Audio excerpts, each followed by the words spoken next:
God put a mark on the damned that would let others know they are not to be killed. Anyone who harmed the damned would be punished 7 times over. The damned were hidden from God's presence and forced to live out their lives carrying out the punishment of their cursed bloodline. The sin pumped through the veins of one descendant to the next. All bore the same mark.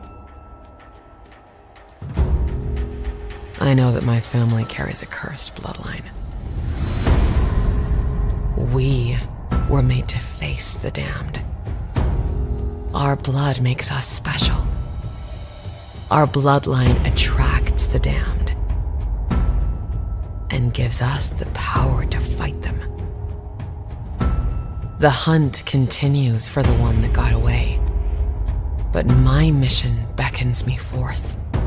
This feeling I have is getting worse. Something pulls me west. I must find out why. I am the last one of us left. The blood of my family runs through my veins, and no one can take that away from me. I am not alone. I am their hope. I promise you. No matter what, come hell or high water, or actual hell itself, I am through with running. Flores Park had better be ready for me.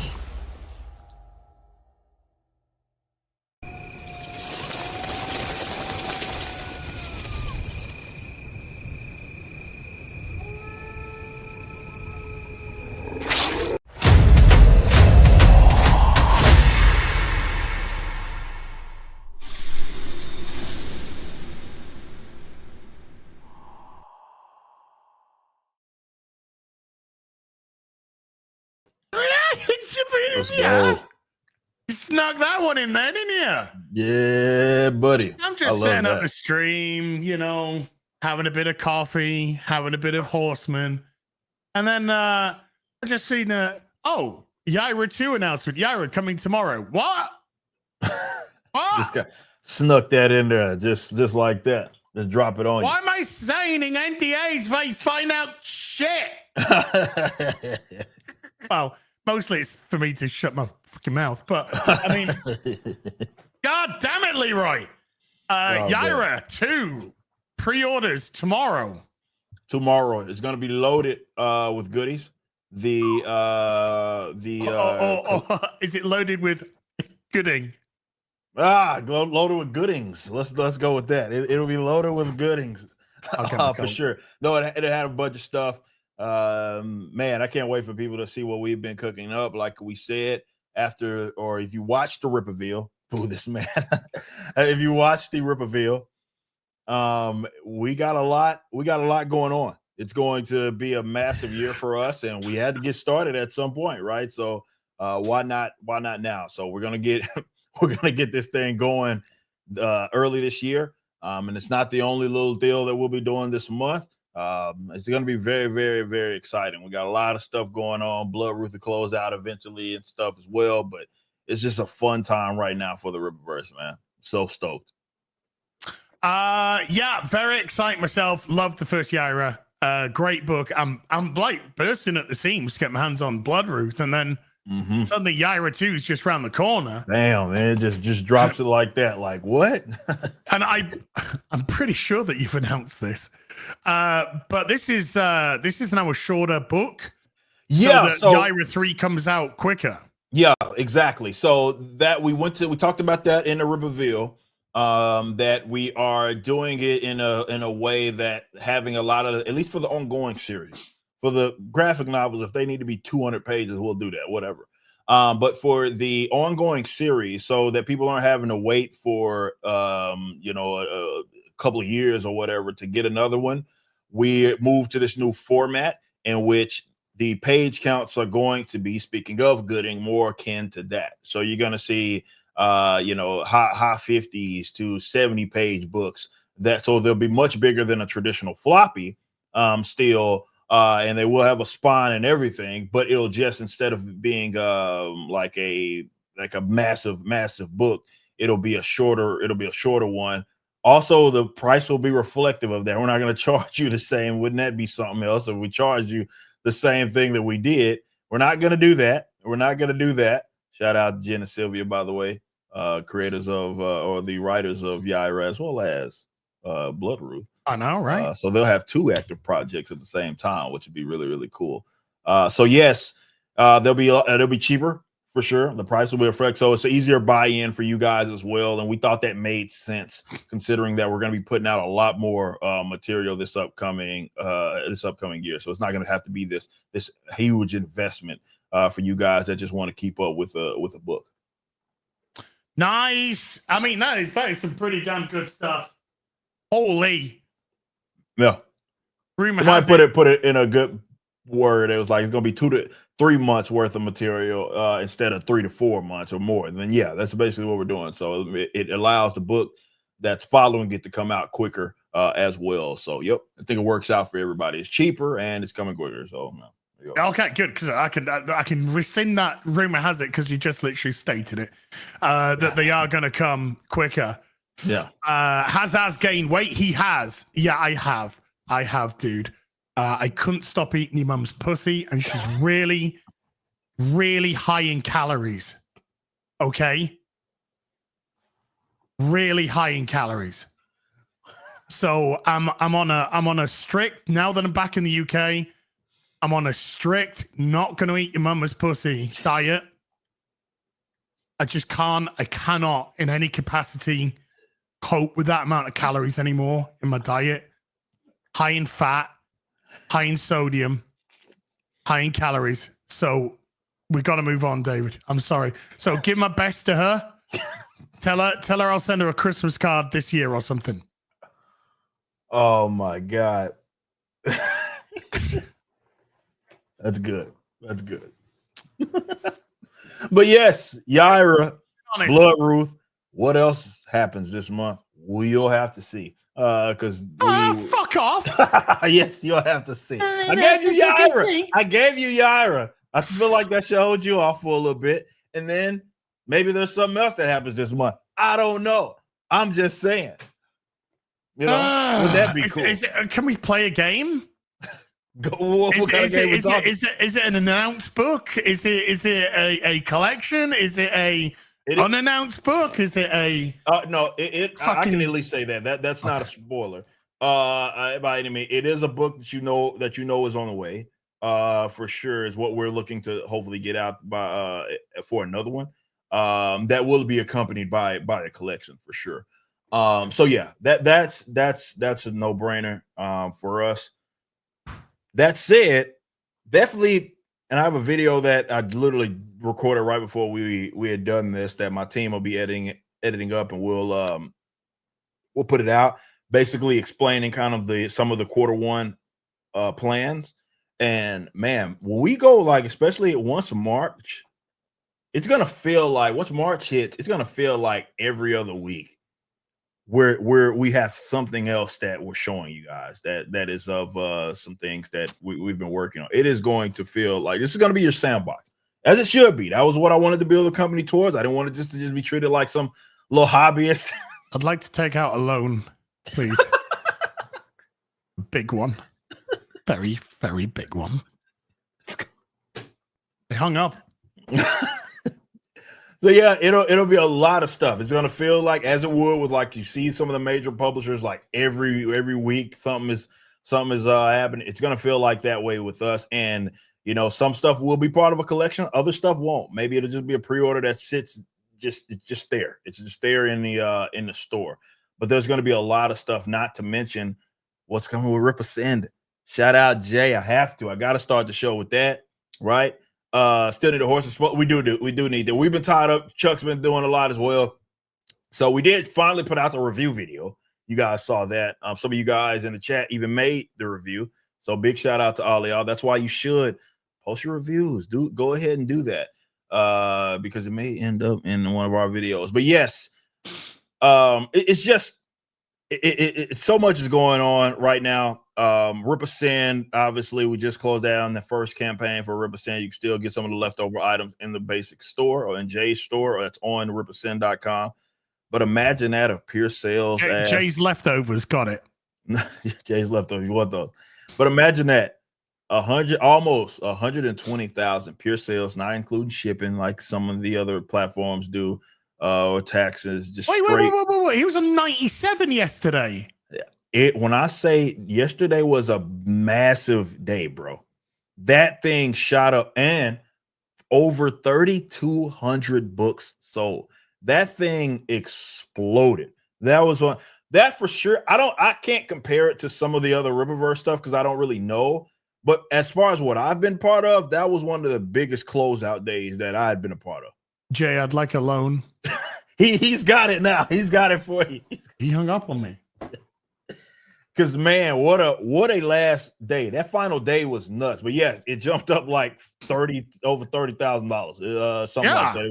It was something crazy. But yeah, it was like 119,000 something is what it ended up on, as well as 3,219, if I'm not mistaken, is how many books that he sold. So that's not including stuff that sold after the campaign, which naturally happens all the time because it's still up for you. But yeah. So massive shout out to him, Eric Hodson, the artist as well. You guys deserve all the admiration that you guys are getting. This is a massive campaign. Rarely does this happen. Ask and speak to that when you have the second book outsell the first in a series. That almost never happens. And that's the exact number right there. And that's what happened with Ass. So congratulations to him. I'm honored that he trusted us to publish that. We hope to go into early February to start fulfillment. With that, once we get back to CGCs, we already have the books. We were showing them off yesterday. So yeah, you can go grab these. Right, this one, this is the main print. This will remain in print, so don't worry if it sells out. It'll be on back order. It won't be a big deal. We'll always have this. But of course, we have the other covers. I also have the Bloodruth. Should we do that, Ass? Should I show the Bloodruth covers off for the first time on this stream? What y'all think? You tell me, because I have them in the other room. You have the full screen. I have them in the other room. I have them in the other room. What do we think? Do I show off the cover? Yeah, did anyone else notice that Eric actually congratulated me on my second book? Did I? Yeah. So is that a spoiler? Have I got two books, Eric? Do I need to start writing right now? You need to you're behind, Ass. You're behind. Oh my God! Speed it up. I know how. No, I can't say that joke. Let's move on. Let's go. No! Don't remove him. All right, cool. Give me a second. I'm gonna give me a second. I'm gonna go grab the other ones right now. Give me a second. Hold on. All right. Well, he's doing that then, chat. While he's doing that, I'll give you a little something. This is just a couple of things because I'm back in the UC. Couple of things that came in while I was away. We got the missing link. We got the missing link, Cliff Jumper, and Bumblebee that arrived in, and I actually got myself two, so I can actually show you them right now. So yes, they are fully articulated, as Robert Meyer Burnett would say. Fully articulated. And then I'll show you a little bit more later. Well, maybe not even later. Maybe Sunday afternoon tea with us. But it fucking came. It came. Oh, yeah. The Roberson Megatron, self-transforming Megatron actually arrived. And yeah, my voice is all hoarse. I actually feel okay, but hi. You right? Hello. All right. I actually feel okay, but holy shit, everything's going all over the place. But the voice just is taking a while to recover. But I feel good. All right. We're going to see some covers today. My Lego Tudor Corner was meant to arrive today, but I'm in the north of England and we are complete and utterly snowed in. And so because I live in the middle of nowhere at the top of a hill, nothing nothing arrives. So I'm just going to have to be patient. It's currently -4 degrees here with snow everywhere, which is essentially just black ice. So no offense, Eric. No, we talked about that last night. It's the worst ice. Yes. Bit Just racist, but whatever, you know. Going by okay. the demographics. That's it. Okay. Let's see. Okay. So I got all the covers here except the black and white. That's the only one that is still at the warehouse. We have it. I just need to get it. Obviously, that's that Canaan White cover. Cover A came out shining. You know, we usually go with the gloss instead of the matte like we did with cover C for ISOM 1. It's actually only 13%, by the way. 13 here. Come on. Yeah. Let's get some stats right here. Oh, of course, we have the throwback cover. I love the throwback covers. Throwback cover right here. Came out looking good, and I know this is the cover that everybody wants to see because you don't get to actually see how good it looks on the website. I know, and we will do a formal like reveal as well. But this is the first look. The first look that you're getting is right here on Ripping the Silverback, which is why you got to tune in each week.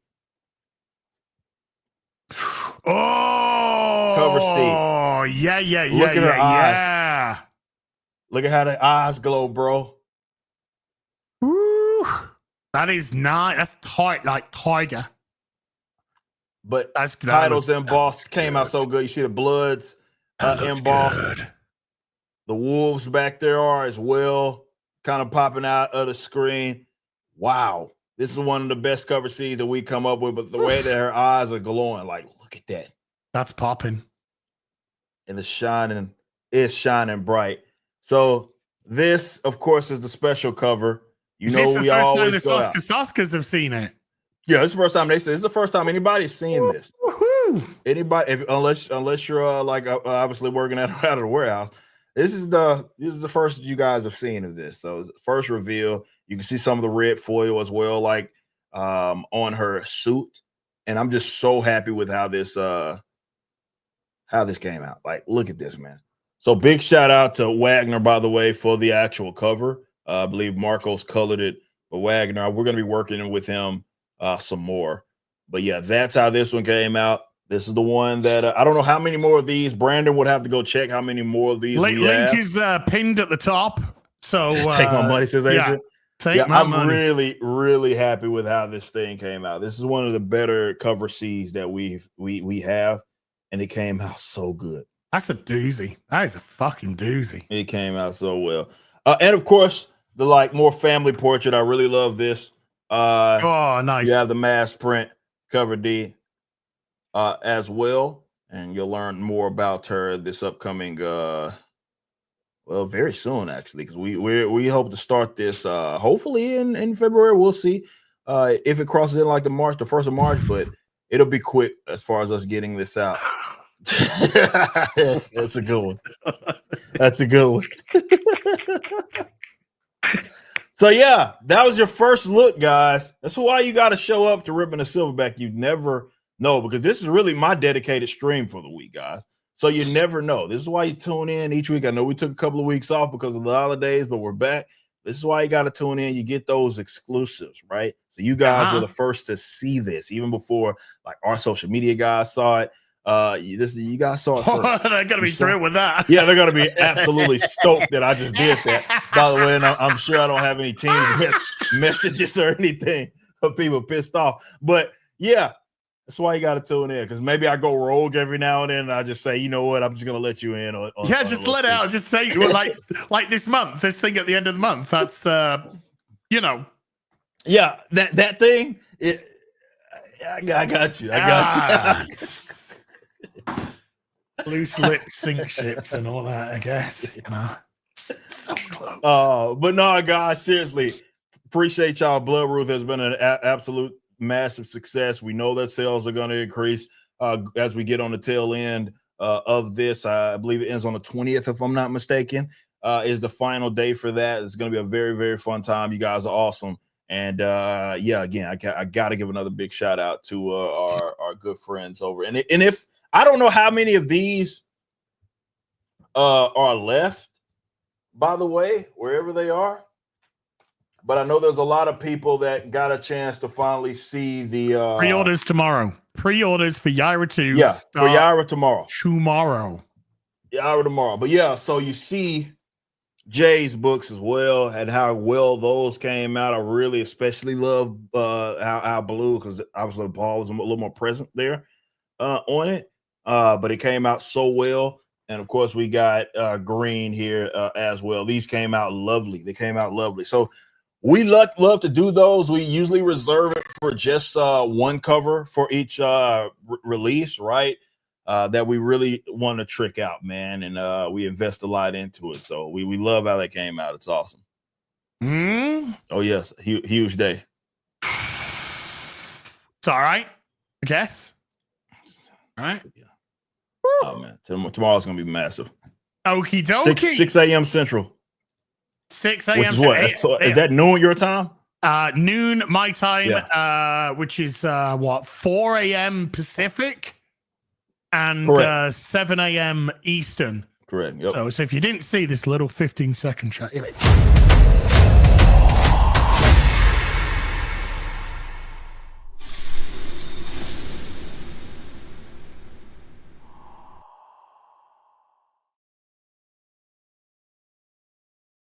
for sure. So, kiddos, you can do that before you go to school. And by school, I mean a proper job. And by a proper job, I mean OnlyFans. Anyway, let's get into some wonderful stuff. LA is currently on fire. Wow, like, that is crazy. What is going on out there, man?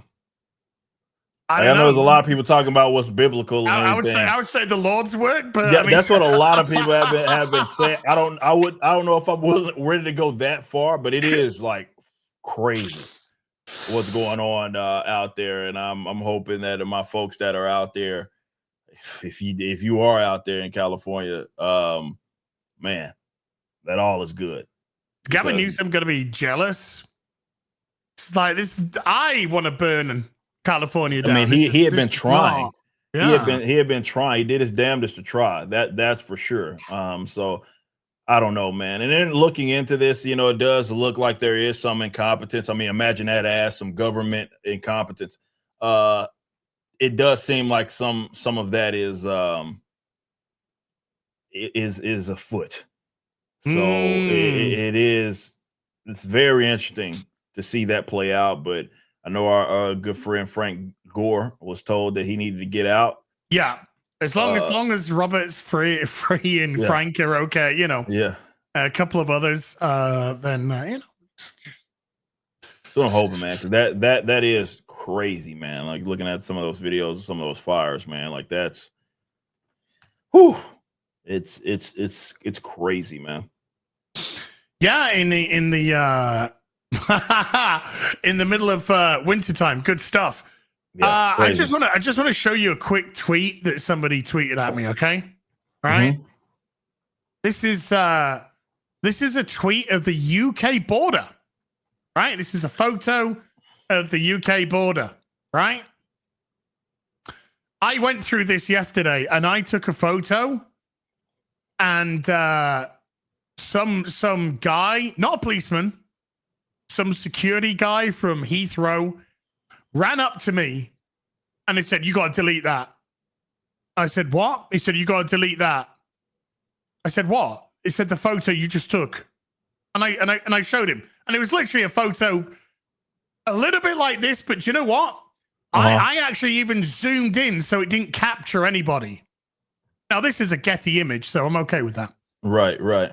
So I just literally took a photo of like this sort of amount. So you could just see the UK border sign. So I said this. And he went, "Yeah." And I said, "Why?" He said, "Well, that's the UK border." I went, "I know, that's why I took the photo." He went, "That's why you got to delete it." He said, "Delete it now." So I deleted it while laughing. And I went there, and he went, "It's not a laughing matter." And I just went to him, "Yes, it is. Yes, it is. That's exactly what it is. You're a clown." Yeah, that's exactly what it is. A laughing matter. It is a laughing. I couldn't fucking believe it. I was like, "Welcome back to the UK." I'm like, Wow. sorry, if I was a member of a rape gang, would you be a little bit more lenient? Probably. I get to do Towards what you want. me? I don't know. Maybe. Probably Maybe. That's crazy. That is. And then he didn't say shit after I said, yeah, it is, you're a clown. Didn't say fucking shit after that. Wow, man. I know. Oh man, like I said, there's a lot of incompetence going on. And when you see like crazy things that are happening, like what's that's where my mind goes. Is okay, what's really going on here? Hearing about these fires, and it does seem to be some sort of mismanagement with brush, as well as like how they were handling some of the. I know they always had like a water issue and how they manage that as far as California is concerned. So yeah, man, it is unfortunate that they're going through all of this crazy shit, and it's even obviously that kind of piles on if it's due to some more of their incompetence. They have, I wouldn't say been entrusted, they have forced themselves to be responsible for all of these things, and they tax you to hell, especially out of there. And when the stuff hits the fan, it does seem that they fail each and every time. It's so why are you getting taxed to death, I guess, is the question. Well, we're going to do something about that. Heel versus Babyface, HQ, Monte Carlo. Monaco, actually, not Monte Carlo. Let's go Monaco. So it's weird because I've been out the country for 3 weeks, came back into the country yesterday. And I got to be honest, dude, I am fucking amazed at how rude everybody is in the UK. Oh, yeah. I come back. The first thing that happens when I go through the UK border is that, right? Where I've been away for three weeks, people have been exceedingly polite, exceedingly kind. It's been a pleasure. And then, so I go through the border. I get that fucking toss pot. Looks like you could be a member of a rape gang, but you never know. And then I go through to the baggage collection. And in the baggage collection in the Heathrow, it's just like a huge open area with like multiple different baggage. So I ain't been abroad for like 30 years, dude. So I had no clue. So this other guy walks past. I'm just like, excuse me. He's like, yeah, it's like, I've just come from a flight from Botswana. Can you tell me where to collect my bags? And he just went, well, you look at the sign, innit? No shit. Like, fucking hell. Fucking everywhere, dude. It's like, where'd you come from? Botswana. It's there. Okay, thank you. Appreciate it. Yeah. The only saving grace was I was out from landing to leaving the front door of Heathrow 15 minutes. Oh wow. That was it. Literally got off the plane, walked to the passport area, had my passport scanned straight through, British citizen, got told off by the guy for taking a photo of the fucking went through to the baggage area, got fucking berated by the guy asking when I'm looking for my luggage. My baggage came out immediately. Just took my suitcases out the door. 15 minutes. That was it. Nice. Okay. So yeah, have a nice day in the UK. If you're planning on visiting the UK from abroad, don't ask questions. Yeah. Don't engage with anybody. Don't engage. Do not engage. Do not engage. Don't say that you know, black face up or something, brown face up, you'll be fine. You can do anything, get away with anything. Apparently. Yeah, it'd be a wonderful time. So you can take a photo of the UK border fine, but for some reason, guy with small penis who needed to feel good about himself decided that he wanted to throw his weight around. God bless him. That's how it is. That's how it is. Like what?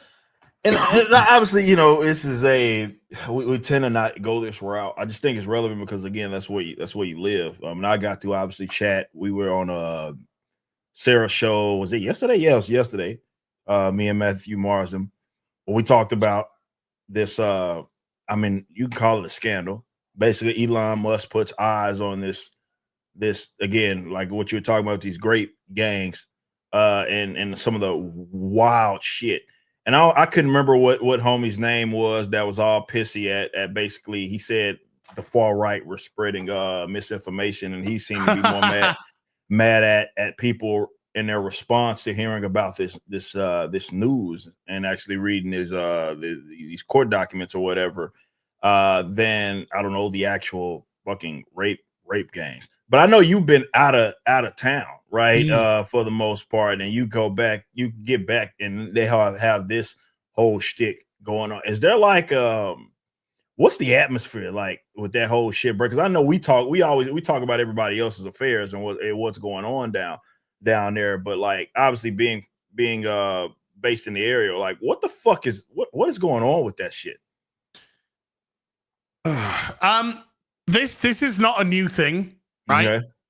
This is not. It's only new in as much as it's becoming very public now. But this is something which has been common knowledge here for a long time. This is something which people have tried to address many times. They get shut down, get persistently shut down. Like most things, the vast majority of people are good. They're good people, just want to get on with their lives. But there has been a problem with this for a long time, and it just doesn't get addressed. It's like outside of London, the UK government don't give a fuck. And they can't even govern inside of London. But outside of London, particularly, as soon as you get outside of that, it's like, fuck it, don't know. And anyone that comes in, let's just dump them out. Just dump them out. Get them out of London, which should just become a principality state, and just extract it from the UK, please, with immediate art. But this has been something which has been addressed. So there are areas you don't go to. There are places you absolutely don't go to. You got to. So it's like a lot of places you got your no-go areas. But this ain't new. It's great that it's finally getting some light of day. But it's the UK, so nothing will get done. And anyone that has a problem with it would be called racist or bigoted or whatever they want to throw. But there was a poll in the UK recently on one of the news channels. I think it's Channel 4. And the poll was, do you think multiculturalism works?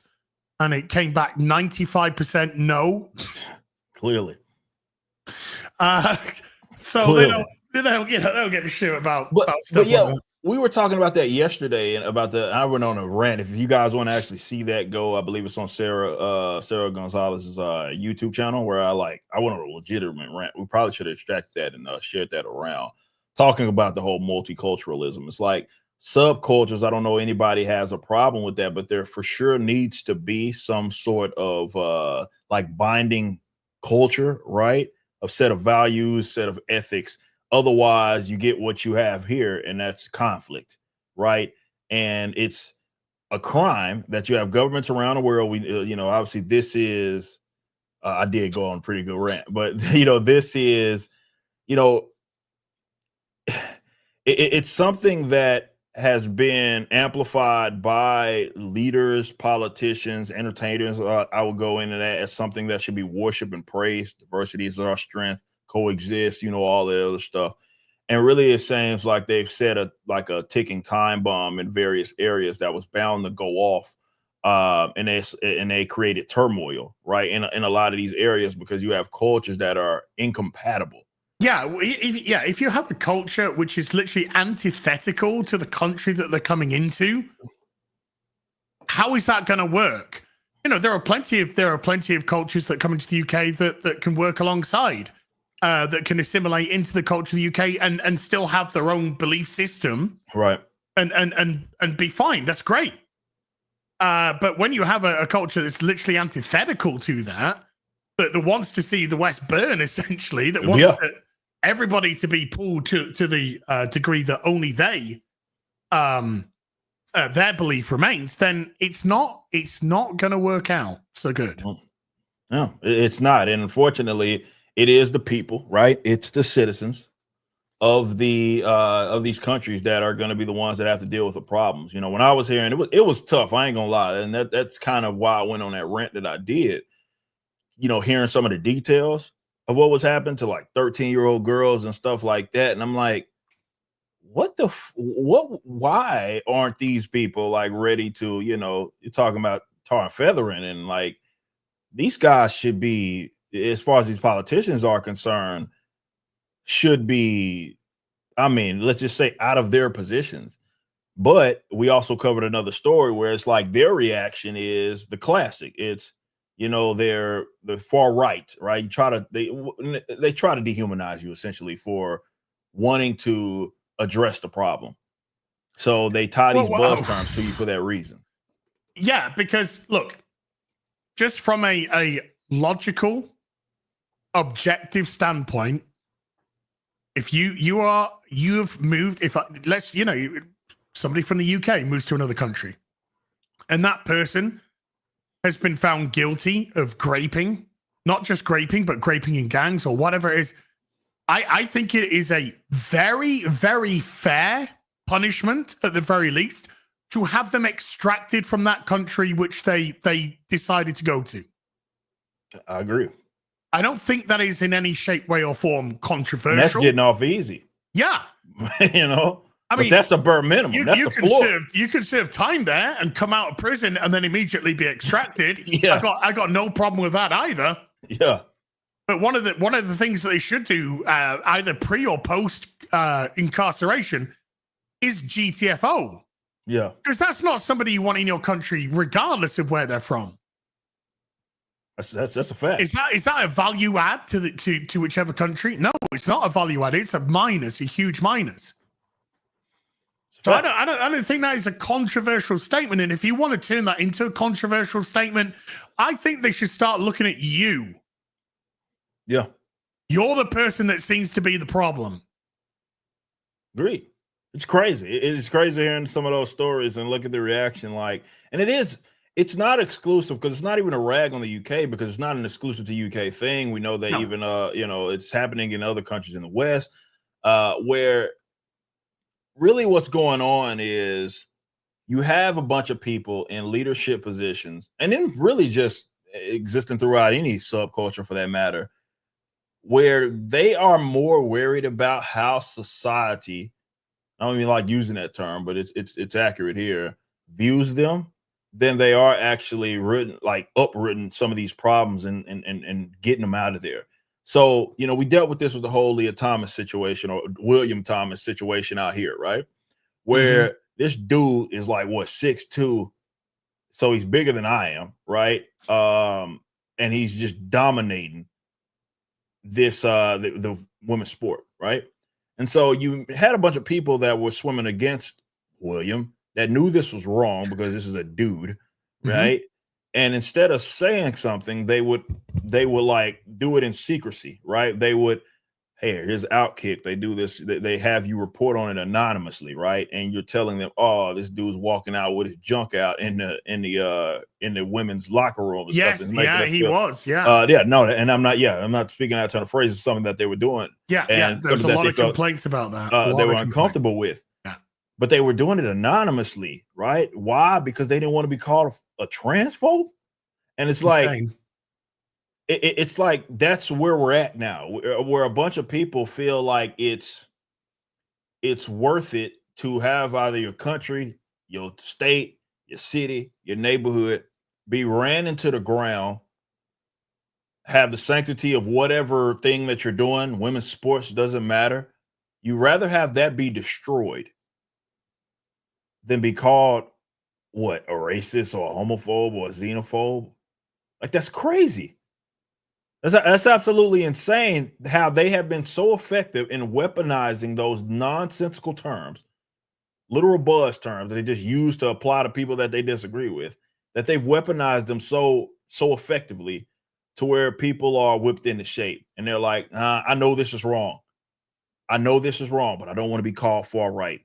I don't want to be called a homophobe. I don't want to be called a xenophobe, and it's worth it. That's fucking crazy to me.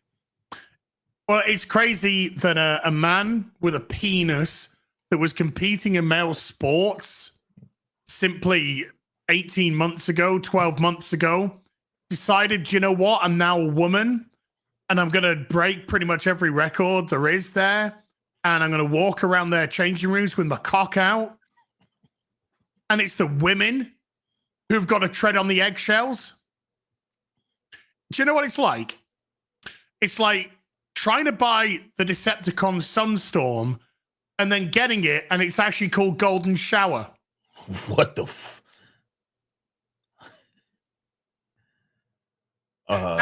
that's what it's like.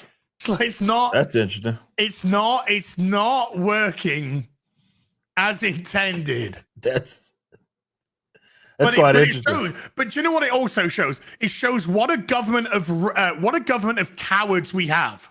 Yeah. What a bunch of cowardly, pathetic people who are more interested in either holding on to power and therefore must display the perceived ideology than having the fucking stones to stand up and go, this is a fucking joke. This is an absolute fucking joke. Yeah. What's going on here? And it, like, you know, Riley Grind. Yeah. Fair play to her. She's been very vocal for such a long time. And the amount of shit that she's got from these fucking far leftist weirdo, never mind weirdos, fucking degenerate freaks. Yeah. Because that's what they are. The amount of shit she's got, because all she wants to do is compete against women. That's all she wanted. I feel like that's a fair ask.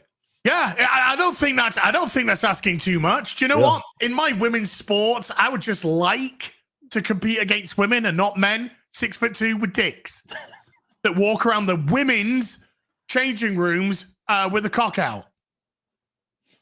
Because, correct me if I'm wrong here, Eric, but in the women's changing room, if there's a cock out, probably not a woman. I think you stumbled upon something there. You know, I think there's a caveat there, which hasn't been met. But yeah, to just oh my god, this whole thing is so fucking bizarre. It's crazy. Because this is something that only happens in the West. Yeah, because other cultures in the East do not have this ideology, do not have this gender ideology. Even if you go further east in Europe, a lot of them do not have this ideology. And so they can't even comprehend the ideology because it's dumb as fuck. Yeah. So if you go up to somebody and say, what color is this? And they go, it's orange. You go, actually, no, this is green. This identifies as green, and if you don't agree with that, then you're a fucking bigot. They're like, you're crazy. Yeah. Because they are crazy. No, they are. This is what happens when you're a tolerant group of people, and you're tolerant to the degree that the insidious part, they see an opportunity. Let's say they see a movement called the Pride Movement. And they say, oh, do you know what? If we attach onto that, we can attach on, be safe because we're a minority, be safe because we are different. And then we can start to attach our own ideologies. Let's put some extra letters on the end, turn it away from what it actually was meant to represent, still maintain the minority status and the vulnerability status, but now turn it into a political movement, because that's what it is. That's exactly what it is. And now we can do what we want, say what we want, push what we want. And if you attack us, you're a bigot, you're a this, you're a that. We have all the protections of a minority and all the power of a vast majority. Yeah. And I mean all of it, right? Your position is sponsored by basically every mega corporation in existence, but somehow, so you wield all the power, right? That's a great point that you bring up. You wield all the power, yet for some reason they are still presenting themselves as if they are the quote unquote marginalized group. They want all the cake. Yeah, they want everything. They want that power, but they also want to be treated as if they are being ostracized from the greater community. And I'd make the argument you probably should, because some of you goofballs don't belong anywhere near other people that are, I don't know, morally or ethically sound. But yeah, the fact this has been weaponized to this degree, it just really goes to show how bad stuff has got, because, you know, we have these conversations, and thankfully we have some common sense here where it's like, okay, this isn't we're not going out on a limb by taking the positions that we have, right? This isn't something that requires a lot of like thought. It's not anything that you're not, you know, just say, hey, a man's a man, you know, a dude is a dude, a woman is a woman. Like, those are not positions that are bold. But these crazy people have gaslit, I mean, an entire populace of folks that have to go along with this charade, or feel like they have to go along with this charade, in order to be I guess not have people come at them. So I guess it is the path of least resistance, and that's why they feel like, okay, I know this is wrong, right? I know that there's these grape gangs or whatever that are going around, and they feel like they're justified in their ideology to do as such, right? Let me show you this. Yeah. Right, I follow the Gays Against Groomers website, Twitter account, because I believe there's just people who want to live their lives and they believe that they've had their thing usurped. This is from Redux. A serial pedophile has been caught in a sting the second time after sending sexual communications to a 12-year-old. During Put the him under arrest, the prison.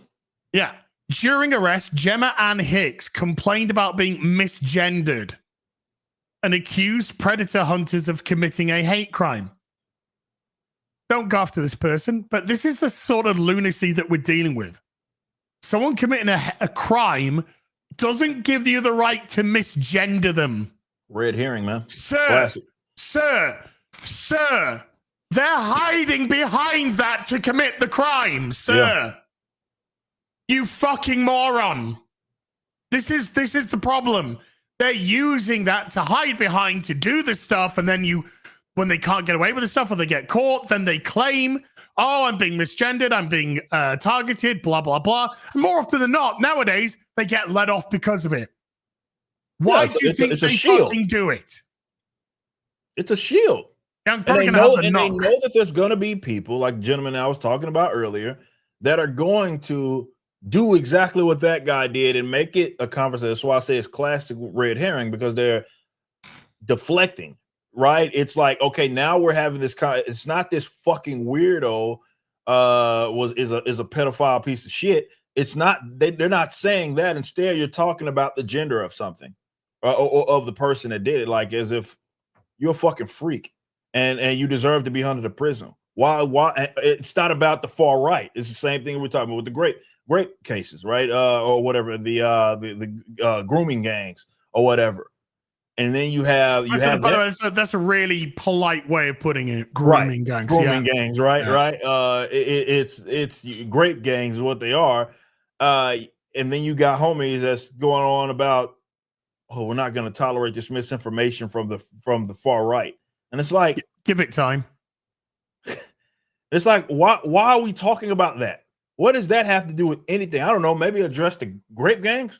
I don't know. That seems like important.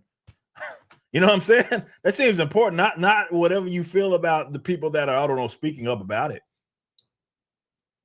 It's crazy. Don't target the problem. Target the people who are highlighting the problem. Yeah. Because if you target them, then maybe they'll shut up so the problem can persist. That sounds like great governing to me. It's fucked up, man. You punish them when they speak out. I mean, right? We'll give you the knock. We'll give you the knock on the door from the UK fucking police. Excuse me, sir. You may have said some offensive things on the internet. Offensive to who? Rapists? Pedophiles? Yeah. I'm okay with that. Yeah, I'm okay with offending those guys all day long. Fuck them. More people, 10 times more people are arrested every year in the UK to about internet posts than they are in Russia. That's crazy. 10 times as many. It's fucking crazy, man. What the fuck is going on? Yeah, it sounds like a fantastic way to govern. Yeah. I mean, try think before you post. Kurt Starmer tried to push this. Yeah. Think before you post. Okay, I've had a thought. You're a fucking cock. You're a fucking dickhead. You're a fucking WF piece of fucking dog shit. You're a fucking joke. Get the fuck out of government, you fucking WF puppet. Get back to letting fucking Hans Gruber finger you, all right? There, I thought about it. Thoughts are remain collected. And I'm you letting out. That's crazy though, but no, seriously, man, it's really fucked up, man. I think it's why it's even more important that people call this stuff for what it is, because what ends up happening is, again, it blows up. Citizenry is going to be the people that actually has to deal with the problems, right? Because the politicians, they're going to be in their little high rise to protect the gated community, security, all that good shit. They don't really have to deal with the consequences of their actions, right? It's everybody else. It's the regular people. It doesn't matter poor or rich. Regular people. It's those guys that are going to have to deal with these specific issues as they continue to pontificate with this nonsense.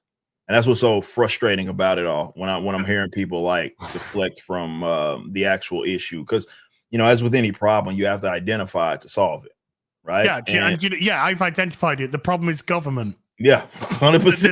The problem is weak, pathetic, ineffectual, bought and paid for, corrupt government. That's the problem. The vast majority of the people are good. Yeah. Good people, regardless of where they've come from. Somebody says, I want to come to the UK from a different country because I want a better life. I want to work. I want a better standard of living. I want better stuff for my family. Great. That's somebody who's bringing a lot of positivity into the country. That's somebody that wants to do that. That's the story of American immigration. Yeah. Yeah. So that's the American dream. Come to America, do whatever you want, become whatever you want. It's often the government the problem, the big problem. Yeah, I mean, well, they incentivize people that during his first presidency, that's what Trump got in trouble for, right? When he was talking about the rapists and talking about, and for whatever reason, that's just so foul to talk about that. People that are murderers are crossing the border, and apparently you're not supposed to talk about that. You're not supposed to mention it. Well, the UK doesn't have free healthcare. That's just the thing. That's the misnomer. We pay. I know you know this, Keltrick, by the way. But just for anyone else who doesn't understand, free British healthcare. No, we pay what's called national insurance. Okay, it's another tax. It's a tax. If you a regular job comes off, you get your tax, your income tax, then you get your national insurance. Your national insurance is your healthcare, and it's your pension. By the way, both of which have been pushed back so much now. Like Social Security. So yeah, if you're lucky, you'll be lucky to get a fucking pension from national insurance. Yeah. But that's what it is. So every month, you have money taken off. So regardless of whether or not you're going, you get stolen having any healthcare, you are having it taken off. So when they say, "Oh, well, this guy went to the hospital and then he said, I've got these," and they said, "Hey, you can have these pills and they cost you £8 for the pills." Like, oh, this is amazing. The UK is absolutely fantastic. Yeah, well, they probably paid about £300 before they even got to that point in national insurance. Yeah. Because they hadn't. So yeah, it's not free healthcare. It's a misnomer, but yeah. Yeah, that's how it goes. Is it a good system? Is it a system that's worked? I mean, the NHS is under such stress. I mean, they don't help themselves half the time. But again, when government bureaucracy is interfering with everything, then... No, I mean, government being in control of anything, it's going to get worse. That's just the nature of it. They don't have the incentive like a market does to improve. Because, if let's say if you're not providing something that customers want, they don't pay for it. Well, government doesn't follow those rules. They just say, hey, this sucks.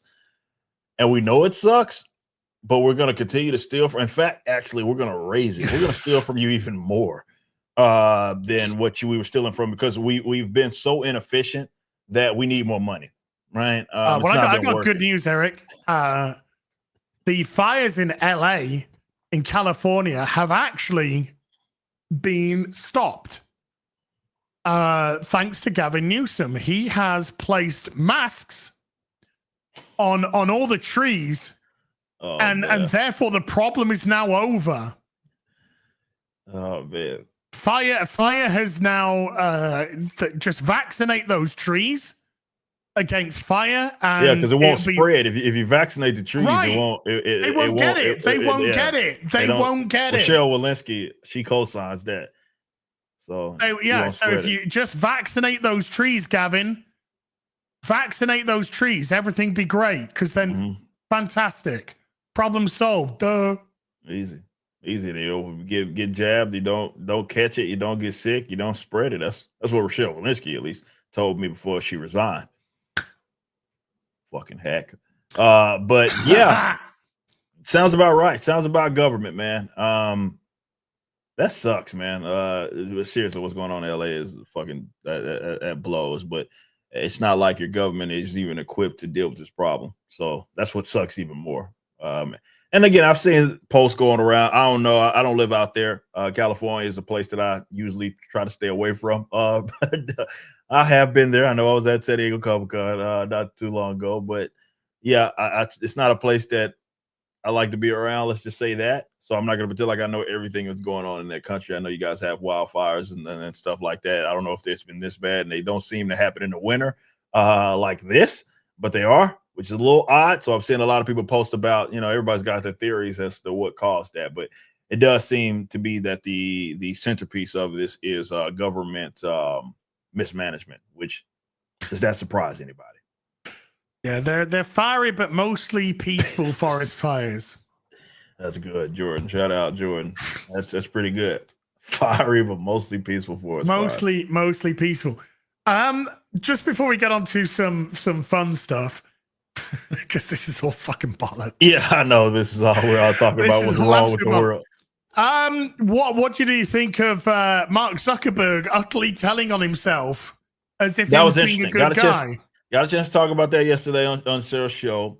For you guys that don't know much about it, Mark got on and he opened with saying that government, as well as basically like media and stuff, media stream, have been guilty of censorship, right?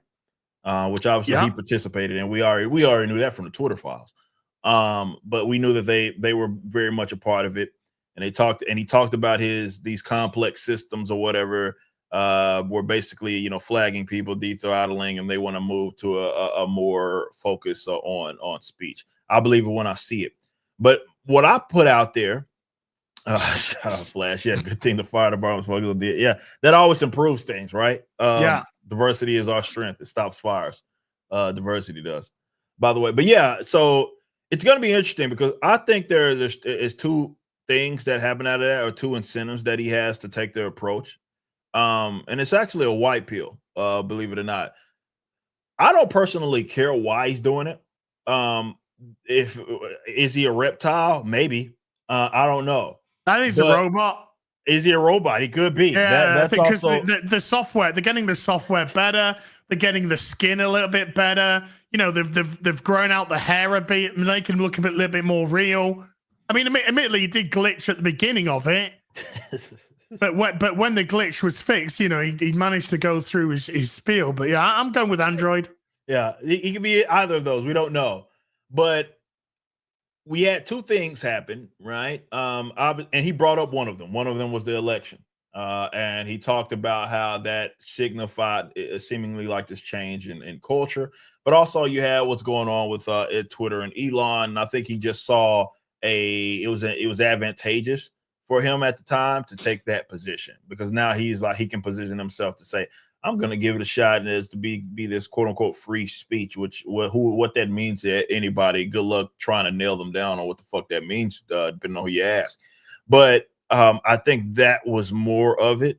And the reason why I say it's a white pill is because I don't, and I brought this up yesterday, and that I don't necessarily care if Meta, and that's why it's important. Even if you're not on Facebook, Instagram is still one of the biggest social media platforms. Yeah, that's owned by Meta. So even if it's a situation where he doesn't actually believe any of this shit, but effectively it means the same thing, that maybe both of those platforms and Facebook and Meta become less like restrictive in terms of what people are able to say on them, especially politically, because I know they went on about that sort of content, especially being able to talk about like immigration, all those things. Those aren't going to be things that they're trying to throttle going in the future. Yeah, well, why can't we talk about things? I don't know. Why? I don't know. It's a good question. That's a good question. I don't know, but I do think it's more or less what's advantageous to him as far as why he's taking the position. Less, and I don't care, to be fair, if it's like, well, he's becoming this. He's wearing baggy shirts like me. He's wearing chains now. Just you wait till he goes through his blackface arc. Yeah, where he's going through his blackface arc, right? So he's growing his hair out a little more. He's working on his fro, right? Like, his melanin levels are getting dark. He's getting a little dark. He's not as pale, right? He's not as pale. So I get it, right? And I know he's trying to make himself be a little more personable. Zuckerberg 3000 is launching. So, but honestly, if it just means that people are going to be less restricted on the platform, good, right? But it's just what's advantageous to them at the time, right? That's my position on it. That's what I brought up yesterday. Reverse Michael Jackson. Good. That's good. We'll see. I don't know. I mean, it's great either way. I think that's the important takeaway for that is like, look, even if he doesn't believe that shit, like he's not changing, like as far as his general social views, like he's not becoming a more like libertarian person or something, but he's just doing that because he finds that culturally it's more advantageous for him to let people speak a little more freely on the platform. Good. But the thing to me is when I was going through this yesterday on Real BBC, is the amount that he just told on himself. Yeah. But try to position as if they were being the good guys. Yeah, we knew this was going on. We did nothing. Hell, you participated in it. We participated quite openly. We pulled down. We made sure that Parler never got off the ground. Unfortunately, Elon bought fucking Twitter, which kind of fucked all that up for us. Yeah. Engagement in Meta is down exponentially. We desperately need more people to come back. We saw which way the wind was blowing with Argentina, with the what's going on in Canada now. Trump getting reelected. Yeah. UK's in fucking outrage at the government right now. We saw which way the wind was blowing. And Moeller, before the show started, said a very, very interesting point, which we did bring up in Real BBC yesterday. We've got to give him credit for it. He said, would Mark Zuckerberg be saying this if Kamala had won? Would this video have even got made? No. Probably not. 100% no. It would not. Because it wouldn't have been advantageous at that point. No. Like, again, this is all self-preservation more than anything, right? Like, you brought up a great problem with Meta and stuff like that. It's more, he sees what direction culture is going in. He knows what just happened, what's going on with Elon and Twitter. So he's like, well, if we can position ourselves here, we can get more people on the platform, and that's going to work better for our just bottom line.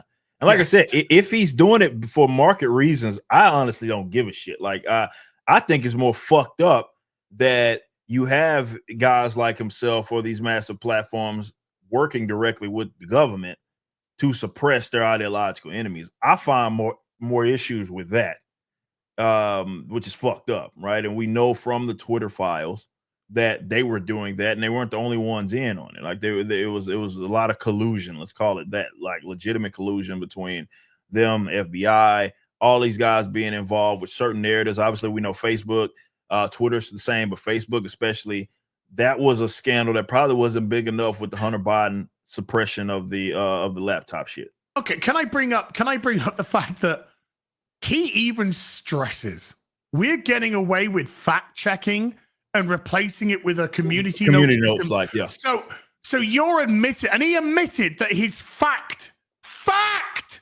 they weren't checking was partisan. You can't have partisan and fact operate in unity with each other. So he's admitted that our fact checking were fucking liars. Yeah. It was something that they weaponized to delegitimize their enemies. We all know this, but the very fact that they're admitting it, but they're attaching words like fact. Yeah, our fact checking department wasn't, it wasn't really factual. It wasn't fact checking. No, it had an agenda. It had an ideology. It was partisan, leaning completely to one direction. We knew that. That's why we're going to get rid. But you want to fucking pat on the back? Yeah. This is like some. This is the analogy I gave yesterday. It's like somebody at the end of World War II saying, "Do you know what? Okay, so I helped the Nazis. I helped the Nazis through World War II, but now that the Nazis have lost, do you know what? I think I'm going to change Liberty is sides." good now. Yeah, that's exactly the fucking analogy here. No, I had a change of heart, man. Like, now that we've lost and with the despicable things that we've done have been brought to light, and freedom is once again returning to the West, I would like to say I'd like to change sides. It's like fucking Christoph Waltz at the end of fucking Ignore His Bastards, All right, let's just fucking grill in a huge fucking swastika to his forehead then, yeah? But it's I feel like I'm taking crazy pills. Yeah. Like the amount of stuff they're just allowed to get away with. It's amazing. And like often the pivot means that a lot of people will forget what happened before. It's I don't know, man. It's something else. These people are interesting, to say the least. But yeah, if it results, because I'm not gonna pretend like I know anything about these guys as far as it's not like I will ever be in like breaking bread with Mark Zuckerberg. It's not gonna happen. So in that case, I don't think androids eat, dude. That's true. That's a good point. But seriously, I if the result does end up being that, then that works good for those that will be on that platform. Are we the baddies? Are we the baddies? Absolutely fucking crazy. Right. Let's have a little bit of fun. Cool. Let's have a minute of fun. I've said that to a few women before. We have the teaser trailer for The Last of Us Season 2. Okay. A show. Jane Theory, yeah? Yes. Absolute sweetheart. Sweetheart. One of the nicest women I've had the privilege of doing any sort of content with. The laugh which can just turn anyone's bad mood into a glorious sunshine day. Even Jane Theory was just like, can we stop reviewing The Last of Us? It is so bad. Yeah. And I was like, yes, I'm in. I'm okay with this. Let's get rid. So let's have a look at the teaser trailer for Season 2.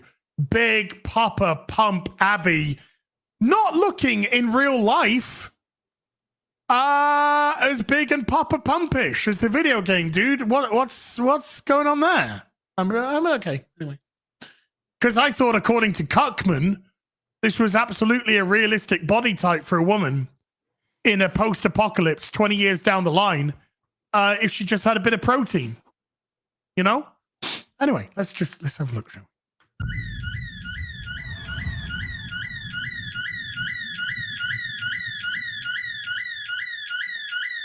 So this is Abby from the beginning of The Last of Us part. Well, not the beginning, but during one of the throwback scenes in The Last of Us Part 2, where they tried to connect it to The Last of Us because none of the story of The Last of Us Part 2 worked. So they just retconned everything because Stunning and Brave. Hashtag trans ideology is wonderful.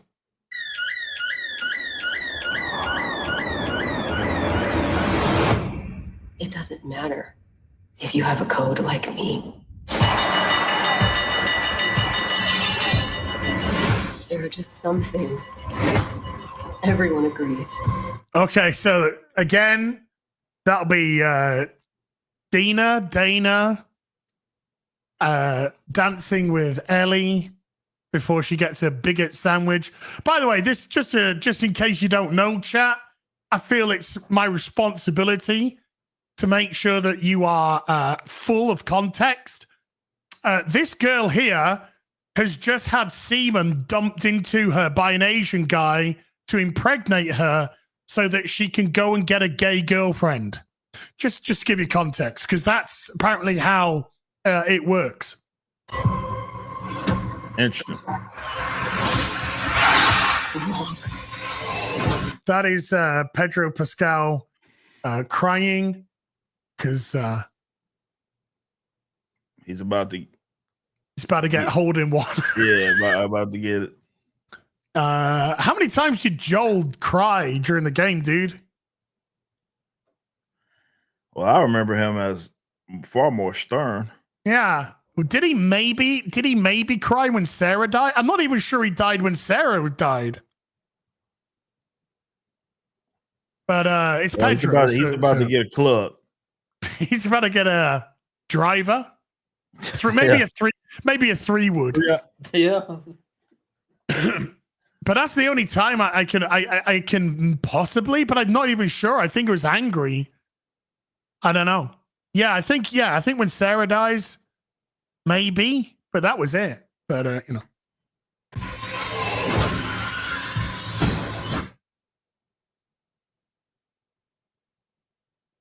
Dude, can we just stop with this fucking forehead touching? Kiss the fucking woman. I mean, this is meant to be his wife. I know. Oh, by the way, chat, if you don't know, grifters, yeah, dude, grifters for life. So if you don't know, this is race changed wife. So just kiss her. She fucking wife. Got a forehead touch now.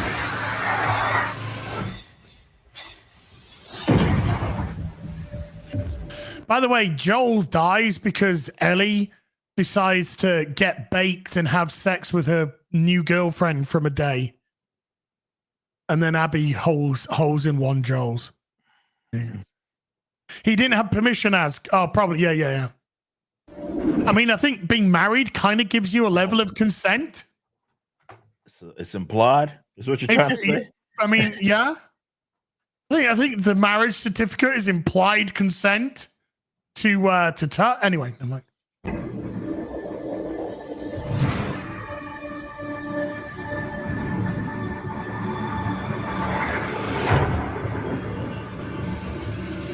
all right. I gotta ask you something. Yeah, a whole load of nothing. Yeah, huh? Do you think HBO, which is owned by who? Warner, right? Yes. Okay. Do you think they would have the nutsack? Most people are not favorable of retcons. I am one of those. Mm-hmm. But that scene, how Jill dies is one of them probably worst, let's say, poorly received instances in video game history. Yeah. Do you think they got the nutsack to retcon that and not have it play out that way in this live in season 2? Right. I don't think it's got anything to do with the nutsack.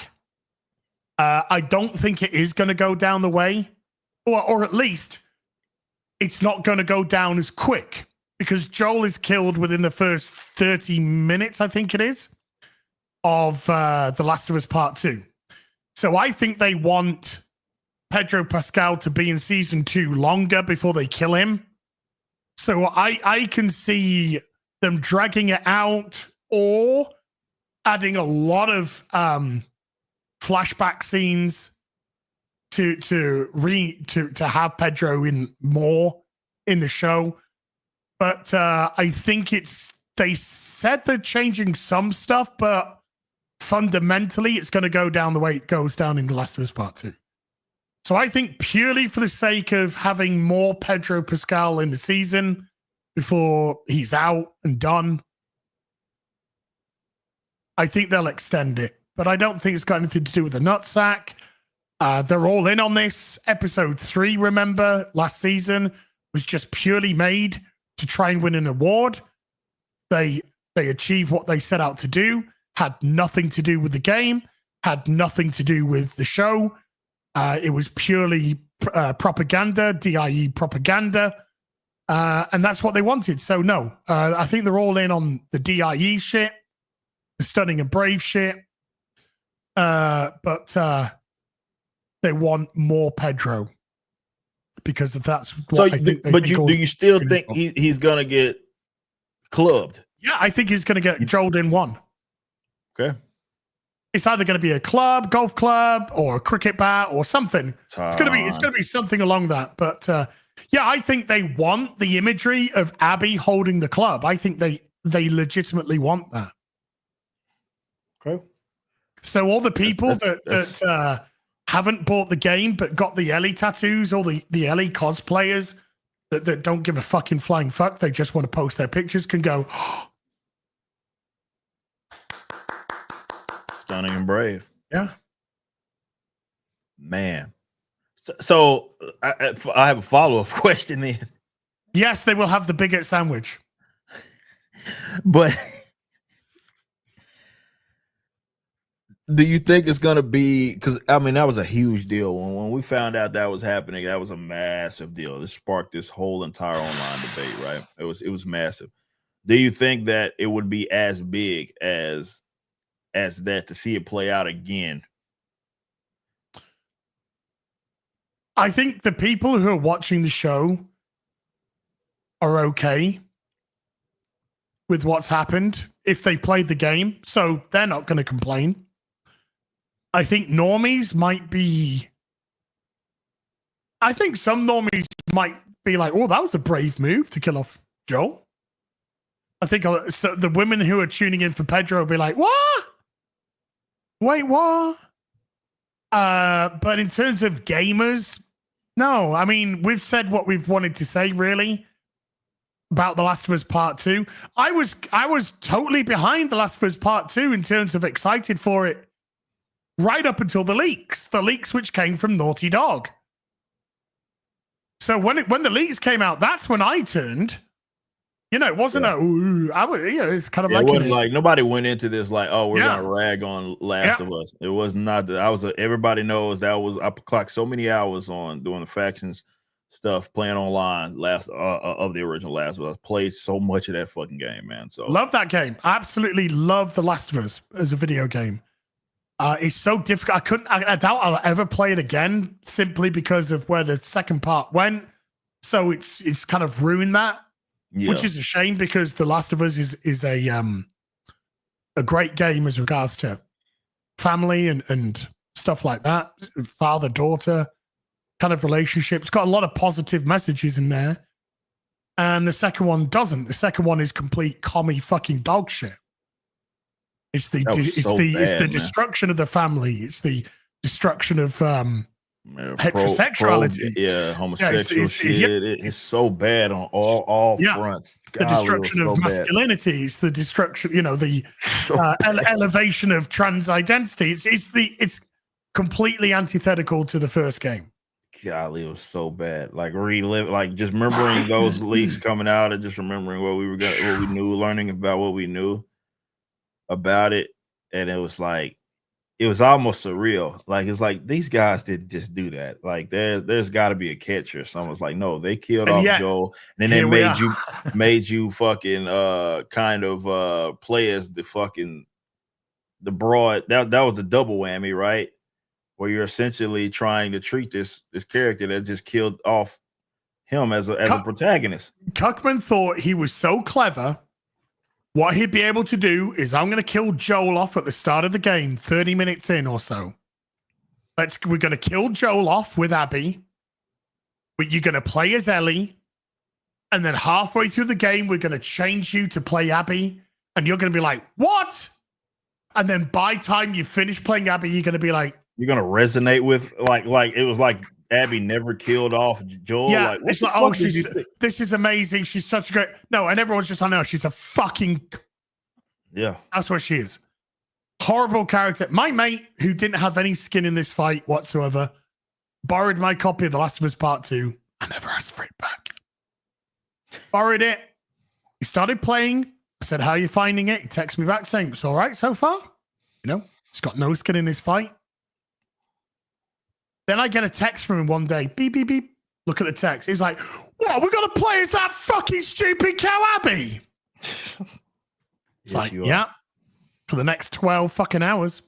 Yes, that's exactly what you're going to do. And you're going to like nah. And he's like, I played for a little. He said, I played for like half an hour's out. And he never finished it. I never asked for the game back. He's still got it to this day. So such an interesting move, and by interesting I mean retarded, because what the fuck were you thinking? And like I said, I mean, we talked about the intergalactic thing. That'll be the next Naughty Dog original property. And that's gonna be fantastic. Sure, that'll do gang, but no, seriously, like we're sitting here. Basically, that showed me I ain't learned anything. Drugman's at the top of in terms of his creative position, and this is the shit that he's into now. And it's unfortunate because this is the studio that brought you obviously Last of Us. It brought you Crash. It brought you Jack and Daxter. Uncharted, which a lot of people were fans of, which had its own subversive little moments. And I'm not talking about in the good sense, in the storytelling, storytelling sense. It's in the like, well, yeah, fuck you, gamer type of situation, and any connection that you had with these characters. Remember that guy? There was the guy that was removed from the focus group, the Uncharted 4 focus group, because they said, "Why is Nathan Drake getting smashed around by this woman?" Yeah, this is, and he was removed from the focus group and told that people like him are not wanted. So what's the point of even getting a focus group if they're just going to parrot what you want? That's not what they wanted. They didn't want a focus group. They wanted affirmation. Yes, that's exactly what they wanted, a chamber. Here, let me show you this. This was sent to me today about Naughty Dog. So we got this Naughty Dog employee, senior designer at Naughty Dog. Oh, hold on, I haven't shared it yet. Senior designer at Naughty Dog, working on Intergalactic, the Heretic Prophecy, whatever. Before that, Uncharted 4, Uncharted Lost Legacy, which bombed. Last of Us Part 2, which bombed in comparison to The Last of Us. I don't know how much The Last of Us sold. They shut up very quickly about the sales numbers of Last of Us Part 2. I ain't heard of Pete. You can find the Last of Us sales numbers. Yeah. But they shut down very quickly when they fell off a cliff after week 2. So this is back in 2018. This is their pinned tweet, by the way. Due to a tragic Twitter accident, this Blocktober entry from last year was deleted. So I'm reposting this brilliant solution for subtle wind effects in Uncharted, the Lost Legacy, I guess. Often the answer to a tough problem is simplicity. Once again, the magic of wind balls. Okay, very funny, very witty. And then here they are now complaining about the fires in LA. Another near daily reminder that our infrastructure was just not built for the climate we have now. You mean the climate of planet Earth, which changes constantly throughout time?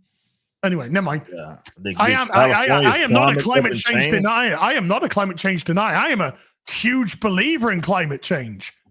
Because that's the history of planet Earth. Yeah, it's colder today than it was yesterday. Yeah, it fucking is. So the climate did change, that's for sure. So this guy replies with, those who live in glass houses shouldn't throw stones. The AAA gaming industry is more on fire than those houses are. Crazy, man. Difference is you guys let the DEI arsonists into the building, gave them a can of gas and a book of matches. So this Naughty Dog, senior designer. Sounds important. Oh, so you're uneducated and racist. Man, this post is a great honeypot for my block list. Is there anything about race in his sentence? He just said DEI. DEI. But of course, he gives himself away because race and DI go hand in hand. Well, there you go. So he calls him what an automatic, just like I love when they give themselves away. You know, it's like bam. So you agree that DI is attached to race? Okay, got you. Thank you. Thank you. But again, uneducated, blocked because you can't have anything that goes against the echo chamber. And this is a guy working on, as you just mentioned, Intergalactic. I just learned nothing. I think we're going to get much of the same with that. I really don't think that. Sure, if we lived in a reasonable place where people acted rationally, people will look at what happened with The Last of Us, that whole entire studio, even with the later Uncharted, and say, yeah, okay, maybe this isn't working. Maybe we need to get back to the basics. But look, I don't know. And I said this just to leave the opening because that's the only way that I see this working. Could it happen? Maybe. Is it only a 0.001% chance that it happens? Perhaps. But this intergalactic game is going to have to be some sort of, you're going to be able to get Stellar Blade like skins, or which I don't, again, 0.0001% of chance of that happening, or the gameplay is just so cutting edge for this to work. Because I mean, just on presentation alone, and is that probably unfair? No. Yeah, no. I mean, because pattern recognition, right? Pattern recognition is a thing. Right. I mean, I'd be stupid to, I guess, ignore what just happened with the last game, or more specifically, Last of Us 2. And you bring in a lot of development, especially the guy with the head honcho there. And they're going to have obviously heavy involvement in this. First thing we see is some chick giving herself a buzz cut. And I don't know. Sorry, was that Girl Boss 1 or Girl Boss 2? I mean, pick yours. Look, from an aesthetic point of view, I think I'd rather eat a plate of cold sick.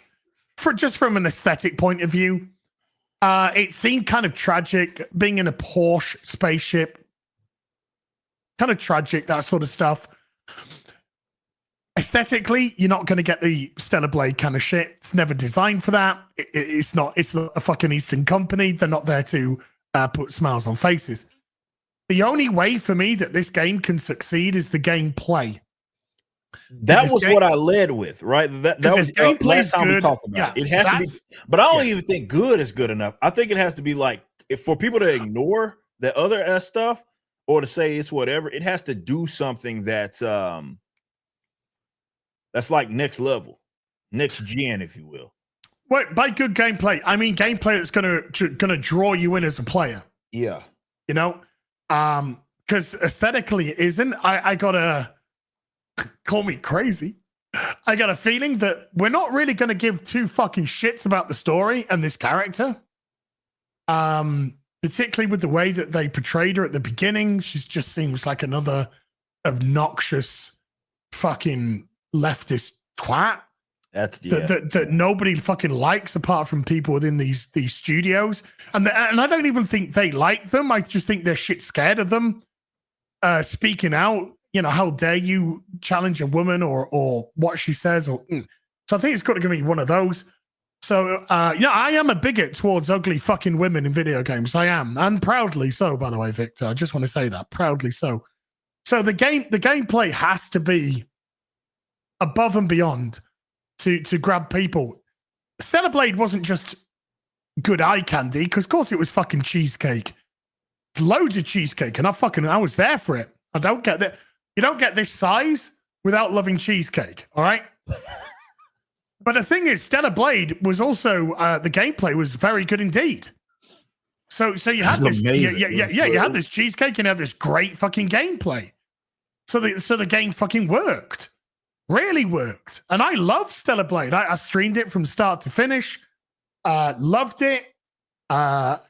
When it comes comes back on PC, I'm probably going to do it again on PC with all the mods and fun things that we can do. Those mods are going to be insane, man. I'm going to be Ada Wong, going around shit like that.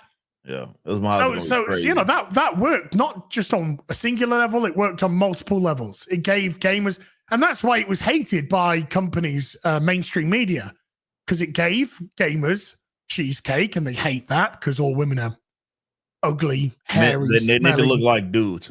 They need to look like far leftist women. That's what they need to look like. Oh, actually, sorry, you got it right, dudes. Same thing, man. Sorry, my apologies, Eric. My apologies. You're absolutely right. That could be interchangeable, man. Yeah, because very much so, particularly in sports. Yeah, exactly. But this woman, she looked ugly. She looked obnoxious. There was nothing there, which I'm happy to give even wanker companies a fair shake of the game when it comes out. But if it's shit, like Dragon Age, I thought it was going to be shit, but I said I'll give it a fair shake. Turned out to be utter fucking dog shit. But I gave it a shake and I played it from start to finish. I pumped over 100 hours into that game. I wanted to see it all. And yes, that video is still coming, fingers crossed, before the end of January, because it's going to be a biggie. It's not going to be a 10-minute or a 20-minute. It's going to be a fucking biggie. But in terms of Naughty Dog as a company, just by seeing that guy's attitude, number one, from a professional level, don't engage. Yeah, no, you're right. I think having come from customer service, from marketing, from you're not wrong. Sales, you never engage in that sort of business. You just ignore it. Mute him, or if you want to, but if you were gonna block him, you don't have to say anything. If you were at least gonna do that, just be like, whatever, like go about your business. But they engage because they think they're right. Well, and that's what angers them. So anything that's contrary to what they just said, they have to attack, because this isn't about video games. It is about ideology. It is about agenda. It is about pushing all of these aspects. So if you're against these aspects, you're not just not a customer or not for them. You are a racist, bigot, homophobe, blah, blah, blah, blah, blah. Naughty Dog are lost. I think Intergalactic is going to be an absolute failure just by that tiny little aspect of it. Because for all that I love The Last of Us, can we not pretend that the gameplay is phenomenal? It's not. No, I was talking about this on Tuesday night. Okay, like, it's more narrative than it is. Yes. I mean, online stuff, yeah, maybe, but that's not why people played it. I was one of the few guys that actually were playing the factions and stuff. Yeah, so let's not pretend. The way that Last of Us is known is through wonderful storytelling. Right. So seeing Naughty Dog try to do a Soulsborne, are we saying a Soulsborne-esque? Is that what it is, or is it more a Stellar Blade? Yeah, serviceable is a good word to use. It's serviceable. Do I think the gameplay is going to be above and beyond? Are Naughty Dog going to crack that code? I don't see it. I don't either. I mean, does it have the potential to maybe happen? Maybe. Again, and that's just because you want to leave the opening, and if that does happen, then great for them. But it is highly unlikely. No. Highly. If some people are questioning it, that's fine. No problem with you questioning it. But what I would say is look at history. Look at companies like BioWare. Look at Ubisoft. Look at EA. Look at Activision. No, these are companies that have not turned things around. Once they've gone down that route and persisted with that route, they've got worse and worse and worse. I expect that trend to carry on with Naughty Dog. Yeah. Starfield. God, my God. Fucking hell. Bethesda have managed to make me no longer excited for the Elder Scrolls 6. That's insane. That's insane. I don't know, man. I don't see it happening, but that's what basically what we're doing is we're explaining what would absolutely have to happen for this game to be successful. Is it unlikely? Absolutely. Do I expect Naughty Dog's going to produce some, like, just again to your point, gameplay? I mean, maybe some of the Crash stuff, but it's been a long time since they were like on the cutting edge. Are we gonna get? I'd rather have a Crash Bandicoot. Yeah. I'm right there with you. But that they could at least say back then they were producing something that was like iconic, right? And more known for. Crash is more known for, nobody even knows the hell's going on in that world. If you ask a regular Joe Blow, people more so know about played it for its gameplay. Platforming, yeah. Right. So those, but we're far removed from those days, man. Jack and Daxter, you know, far removed. I mean, it's been a while since they were known. I mean, most of the games they're known for in today's day and age is almost, you can get very close to the gameplay in itself. And I say this as a Last of Us fan, I'm just being honest. You can about say that the games can play themselves. They're really, really near. These are people that that's almost like they're trying to write to have movies and shows adapted for their works. And look, if that's those are your aspirations, your business. Do we see anything? I mean, I guess that's the question that we have to ask and answer. Do we see that they are going to be straying away from that pattern, right? With intergalactic, whatever. I don't even know the name of it. It's a long ass name. The Heretic Prophecy or something. Yeah, some shit. Whatever it is. Do we think that they're going to use that game to stray away from that? So where it is going to be a little more gameplay oriented? I don't see it.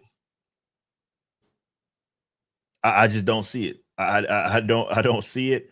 But that's what would have to happen if they came out with a complete bait and switch. Said we're gonna have Stella Blade. Like that skin right there is just one skin. Her and her bald ass head. That's just one skin on the game. We got some other skins you can actually make it look like a fucking woman. If you want. And the gameplay is just amazing, incredible. It does something next gen that everybody's like, well, this is going to set the tone for action games for the next 10 years. That's what would have to happen. But what's the likelihood of that happening? I would say slim to none. Legitimate. Right. Well, I'd say 0% for any skins other than that. 0%. Because I think that character is very much the character that they want to push. It's not just a design character, it's an actual actress. So they wouldn't dare do that. Fair. They wouldn't have the balls to do that. Fair. In terms of any skins, 0. None. Absolutely none. I would say it's probably a slim to just, I mean, this is all completely no skin to grow her hair out. I would just say that no, there definitely won't be. I'd say there's about a 20% chance, and I think I'm being exceedingly generous, a 15 to 20% chance that the gameplay is going to be like, holy shit, this is great. I think this is on a highway to nowhere. And I don't care. Well, after what happened with The Last of Us 2, I was already off. Like, as far as like Naughty Dog, I'm like, man, y'all, it's just not the same company.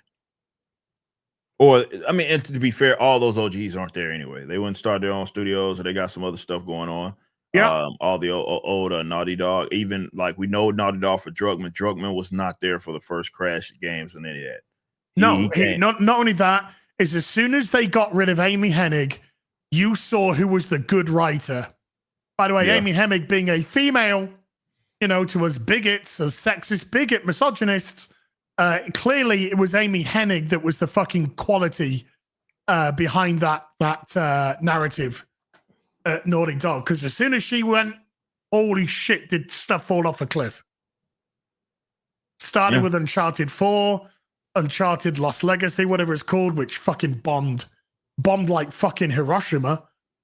And then The Last of Us Part 2, which just destroyed. That was a reputation huge wave. Yeah, just game. Like it got people to like. I mean, you took people that, which is impressive. It's one thing to be like, hey, this next installment of this series, I don't like, or the first one was better. You took super fans to people that now despise it. Yeah. You know how difficult that is to do, Ass? It's impressive. Yeah. It is actually, it's legitimately impressive. Before The Last of Us Part 2 came out, before the leaks came out, you talked to me about The Last of Us. I can't say anything but fucking glowing praise for that game. Yeah. Glowing praise for Naughty Dog. So to turn me from that to this, it's impressive. Yeah. If To turn me into a you know, someone who absolutely adores Dragon Age to where I am now, that's impressive stuff. Yeah.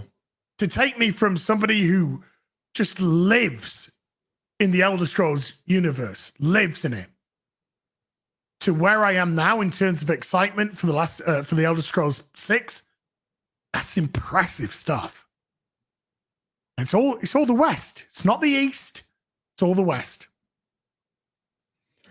There you have it. I mean, it is what it is. Good luck. We'll see. Oh, by the way, when is it dropping again? What? April. Intergalactic is? No. Sorry, The Last of Us Part 2. Yeah, that's in April. Yeah, Or The Last of Us Season 2 is April. Yeah. Intergalactic is 2026, I think. Okay. Yeah. By the way, the remakes of The Last of Us Part 2, by the way, Last of Us Part 2, didn't sell shit by the looks of it. Didn't sell shit. Her Majesty Queen. God damn it, Travis. Right, let's get into some soups. Let's do it. Legalize adulthood. I hope you had an amazing Christmas and New Year, dude. Dropping a 20 gifted memberships to the stream. Sir, love you. And legalize adulthood with $100. Michael Bublé sang it right. I can't, the voice is hoarse, but you know, we'll go with it. We'll go with that. That's a lot of money, man. It's a new dawn. It's a new day. It's a new life for me. And I'm feeling good.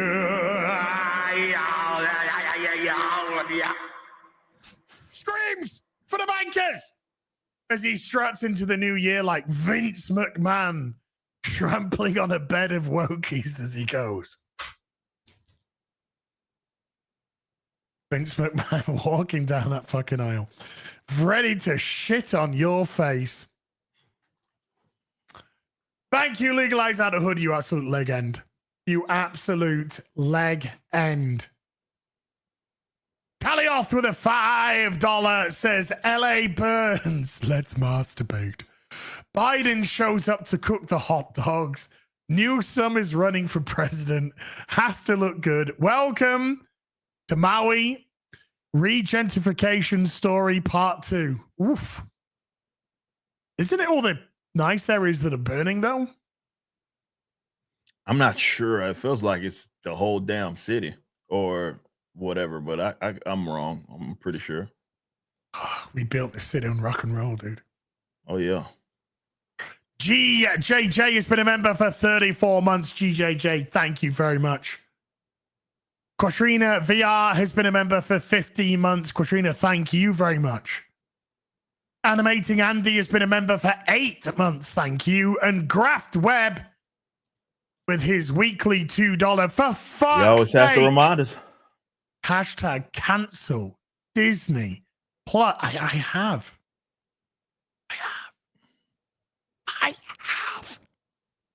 Legalize Adulthood with a membership for 46 as the membership gallstone chat. Brought to you by Pfizer. Screams for the gangsters as he forces everyone to consume a product by government mandate. This isn't right. It's got to me head. I wouldn't know, mate. I never had the poke. Never had the poke. Hashtag pure blood. All day. Paul Hauser with a 5 Canadian says, what's up, Az and Ripper Az? So tickled. My masterpiece, Ginrai came, wasn't sealed, boxes bent. I tagged you. Ripper, see you at MegaCon. Wish Az was cooming. Face, neck, and chest. But I am looking to get to the States later this year. Let's go. I also have ordered the Masterpiece Ginrai. And it has shipped. I just wanna check actually. I just want to check. Let's see. Was it? Yes. Mine has. I went with the Super Ginrai because I already have a great third-party Optimus Prime, so I wanted the Power Master Optimus Prime. So I went with the Super Ginrai that has shipped. Should be here soon. Commander Gaming with a £5 says, any chance of us getting the calendar art as posters in the future? Also, for collected works on solo series, will ARC names be retroactively applied? I'm sure there will be. That is our approach. I know we kind of started off with the kind of ARC name with ISOM. We didn't do that for the others, but yeah, it'll be something, some name I'm sure tied to it. But we also have another cool creative way that we're going to be doing those collected works when we get a chance. Really excited. But I think ISOM's obviously going to be the first one once we finally finish out the arc, the ill-advised arc. It's going to be fun. Excuse me. Taker 610 with a $2 says, as you're still coming to MegaCon, I won't be at MegaCon, but I am looking to be in the US late 2025. As soon as I have deets, I will pass them. Your Barmy with a $2 says, fun reveal for MegaCon can be smoking some crack. If you're into I that won't sort be of doing thing. I stay away from those types of substances. Not my thing. Wow. I've seen what it does to people, and I'm not interested. Apparently, it really solidifies your career.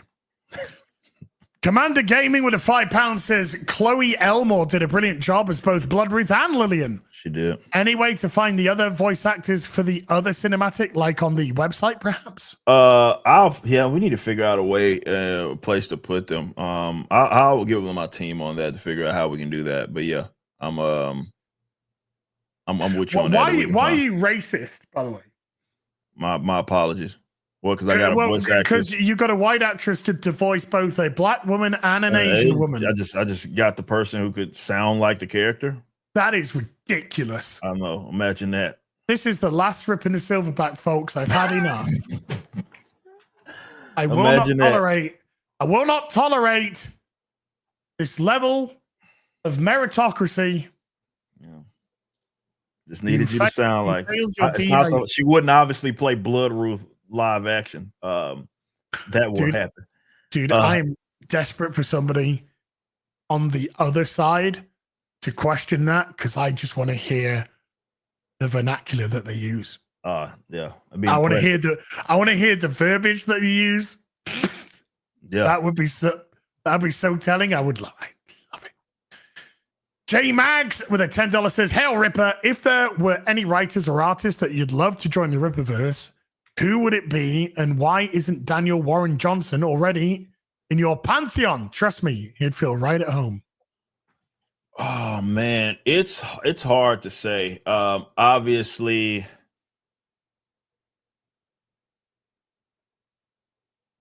oh, you're quite right. It is hard to say. Maybe I met Starlin not too long ago. That would be really cool, as well as Jim Starlin. Yeah, met him. Can we make that happen like today? We'll see. As far as if I was talking about like another like writer or someone, I'm working with Chuck Dixon already, which was just a dream come true in itself. But there's a lot of guys. Obviously we talked about, was the last show we talked about Capullo and how good he is. I mean, it's been unfortunate some of the stories he had been given, but as far as an artist, the dude is one of the best ever. Like, he's really, really good. So I'd like, Clay Mann, great artist. Okay, yeah. It's hard to say, and it's not like, I mean, there's a lot of OGs. I mean, there's recent guys whose work that I had been fond of, like, you know, even Tinian and those guys, Tomasi. Ta-Nehisi Coates. Not that. Wouldn't say that. Wow. He probably will never work for us. And someone brought up Jim Sterling. So you're saying there's a chance? No, not It's Jim Sterling. Not Jim Sterling, Nick. He's not. It's not getting. Jim Sterling's good. I got, obviously, him and I. We actually, you know, we exchange contacts. We've been texting and stuff. He's good people. That's the layup though. But as far as just like recent guys who just kill it, I mean, it's. I just named some. Those are guys that are not older, not guys that are just straight up OGs. That, I mean, I like their work. They probably don't even know me, and the ones that do know me might not be a fan, but I give them respect. Respect is due. It's just such a shame that the industry's become so politicized, because it's like everybody ultimately just wants good comics, you know. I mean, my recent video, I mentioned that. I'm like, dude, this wasn't a conversation that we were having back in the Gap. I mean, Chuck Dixon talks about it all the time, and him and who he had been able to work with, Danny O'Neill being a leftist, and nobody cared. They made good Batman shit. Travis, stop it. Prince Harry and his Instagram loving wife love as his streams. Just cut it, Travis. Cut it out. Peter Darker with a $10 says, some LPs or IPs, I guess, look like LPs. I was like, oh, I like music. Some IPs going to public domain this year. Popeye, Tintin, oh my God, and Buck fucking Rogers. Unrelated Ripper, you've yet to introduce a sailor/ocean hero. Zaylan could maybe use a sidekick too.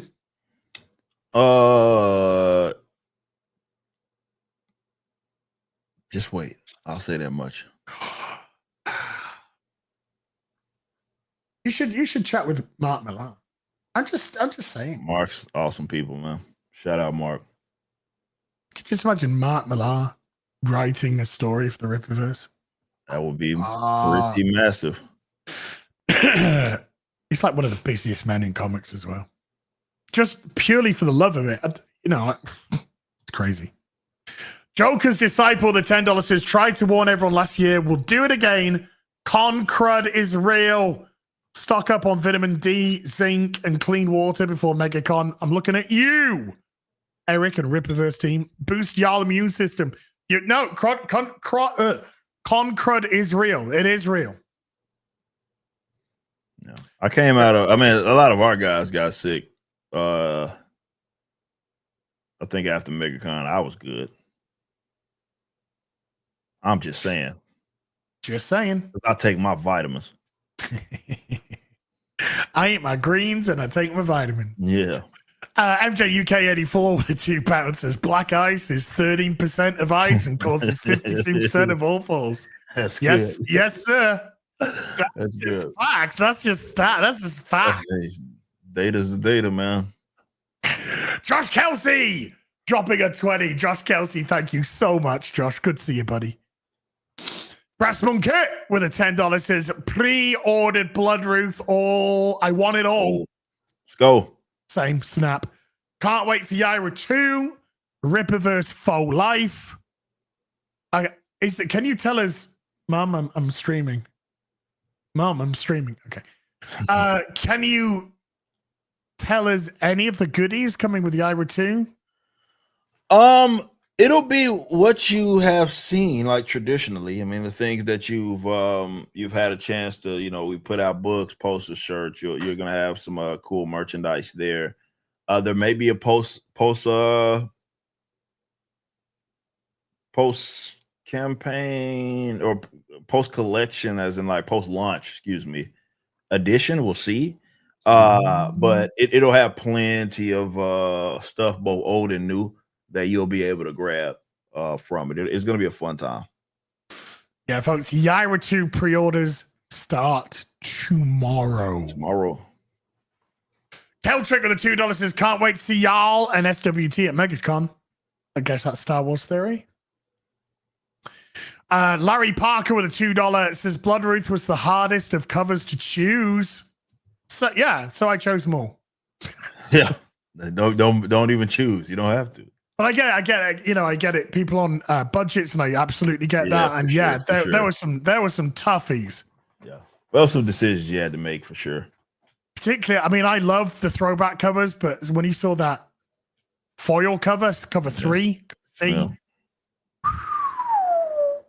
damn, son. Raven Black Sparrow plays with a $2 says, is the Yaira statue still on schedule? Yes, it is. I just actually did a video where I was talking about this. It's still on schedule. The one that's ahead of schedule is the Isom statue. We may be getting that one quicker than anticipated, so be on the lookout. We'll keep you posted. But yeah, like it's still Q1. It's still the schedule that hasn't changed. There's been no delays in the manufacturing. Brilliant. Drowning Clown gifting 5 memberships to the stream. Drowning Clown, thank you so much, dude. Woo. Appreciate you. Yeah, cover D for Bloodruth is a doozy as well. That family portrait one. That's it's really cool. Good cover. Really cool. Animating Andy with a €6 says, so that scene from Shanghai Nights where the detective hugs Jackie and Owen Wilson in the jail is not real? I mean, jail might be real, but no hug. Oh. It's real. Calioth with a $10 says, there's a hole in the world like a great black pit, and the vermin of the world inhabit it, and its morals aren't worth what a pig would spit, and it goes by the name of London. Damn. No lies detected. Rough. No lies detected. Best thing about being in London yesterday? Leaving it. Leaving it. Andre C28 with a $5 says, my pronouns are, when will this end?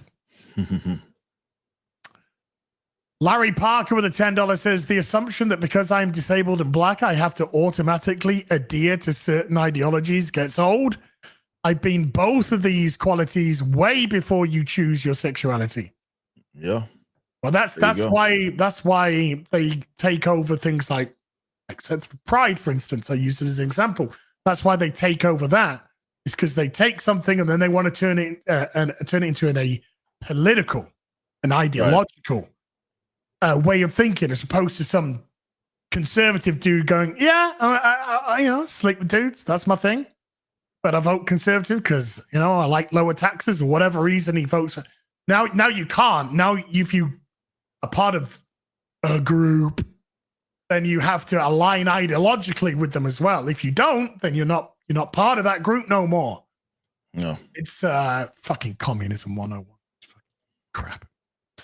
One brown girl with a $10 says, please don't be mad, Eric, but one of your recent characters keeps reminding me of Jessica Rabbit. Okay, Saoirse. Yeah, that must be what he's talking. That's all. I was like, what character could he be talking about? Gotta be Saoirse. Yeah. Jessica Rabbit from Who Framed Roger Rabbit. I know it's not intentional. I just can't unsee it. It's not a bad thing. Works for me, man. I'm not tripping. It's not a bad thing because we've all had thoughts about Jessica Rabbit. Very, very wrong ones. Keltrick with a $5 says the UK has free healthcare. Why are you complaining, guys? Yeah. Free. All it does is cost you a lot of money. That's it. But it's free otherwise. But it's free. It's free as long as you keep paying. Drowning Clown gifting another 5 memberships to the stream. Drowning Clown, thank you. Drake Timbershaft with a $10 says it's a shame that Eve from Stellar Blade can't magically jump into Last of Us 2 and disassemble Abby with her sword. Yes. I'd pay money for that. Maybe the next crossover. Yeah, Stellar Blade V Abby. I'm Yeah. EV Abby or whatever. X Abby, Stellar Blade X Abby. Yeah. X being EX though.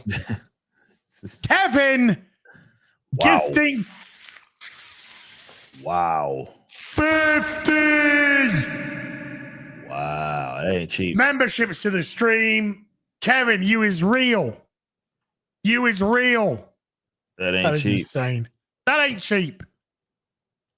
That's 250 credits. Now, depending on which country you're from. Have a nobody, the hate monger, has been a member for 4 months. Thank you. Yusake. Can you read this name, Eric? I'm having trouble. Saki. Okay. That's his name. Okay. Yeah. Yeah. I'm very bad with Japanese pronunciations. So thank you for tackling that one for me.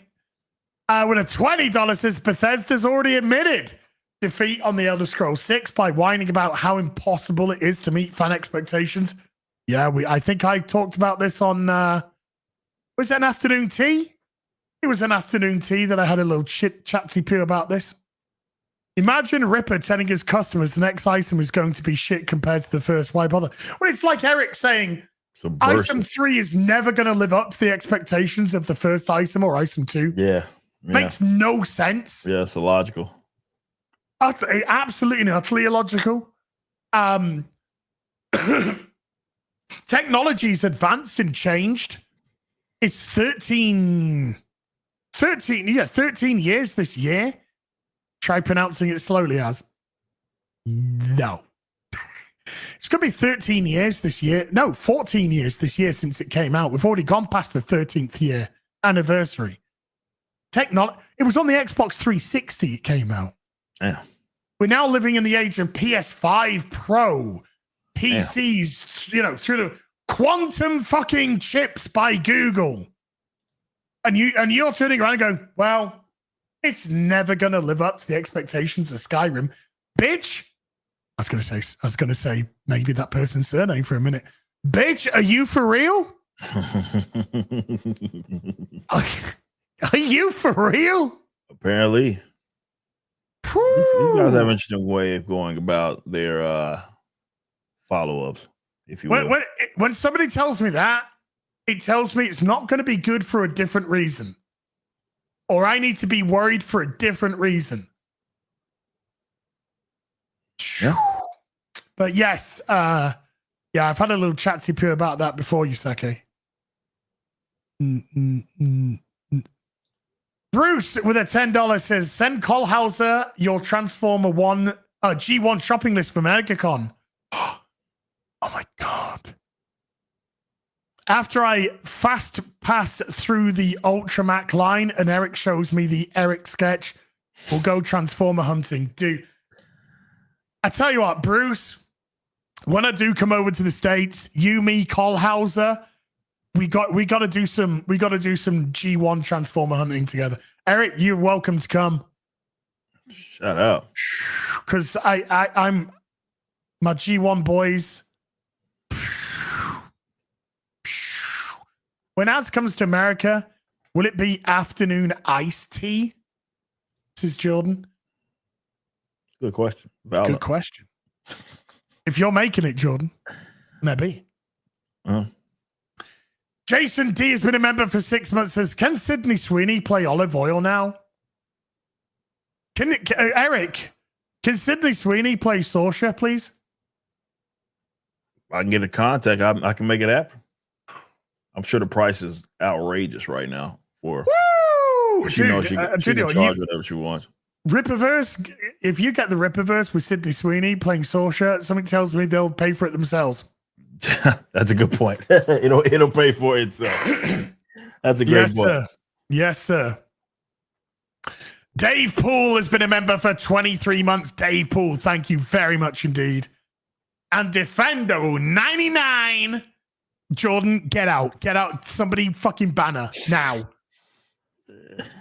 Microwaved iced tea. Get her fucking tea. Get her out of here. Unbelievable. women. You give. This is what happens when you give them the fucking vote. I'm just. Defendo99 with a $5 says, any updates on the Yaira statue? All on schedule. All on schedule. Still on schedule, baby. It'll be in your hands before the end of this quarter. So.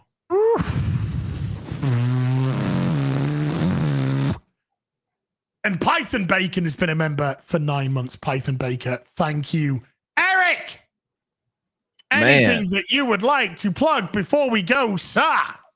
Nothing other than Yaira 2 tomorrow. Obviously, we have some other stuff in pre-order. Bloodruth being the main one. Article of Conrad, which is about to start shipping here soon. But the big day is tomorrow, 6 a.m. Central. Yaira 2 will go up for pre-order. It's going to be a great time.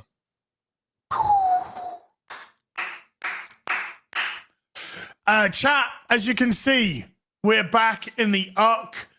I'm going to be back in the UK for 3 to 4 months.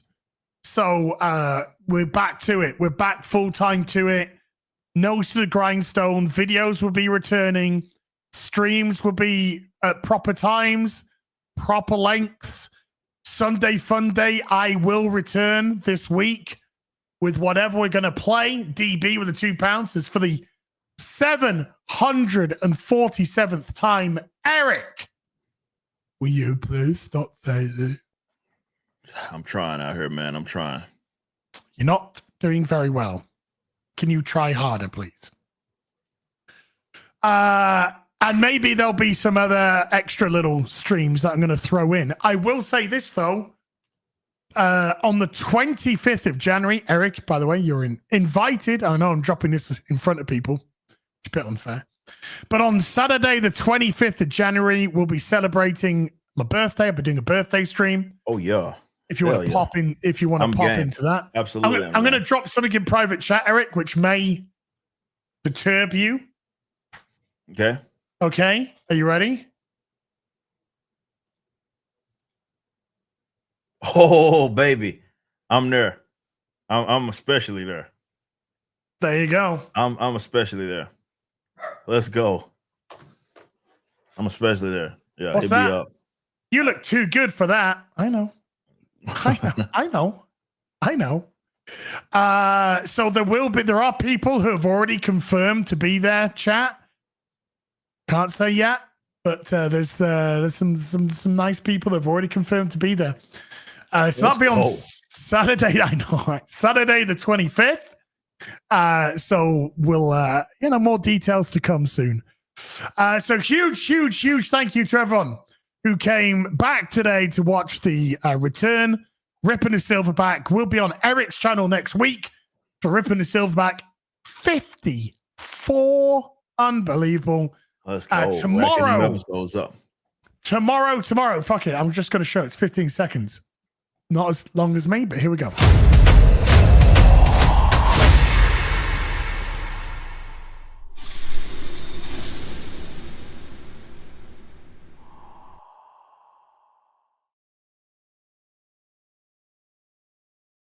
Tomorrow, Yaira 2 pre-orders are up. 6 a.m. Central Time, 4 a.m. Set your alarm clocks early. Pacific, 7 a.m. for Eastern, midday for the UK. Ripping a Silverback merch when? Let's just say sooner than you think. Much sooner than you think. Sooner than you think. And as always, we've listened to what you like, and I think the first shirt you're gonna really enjoy.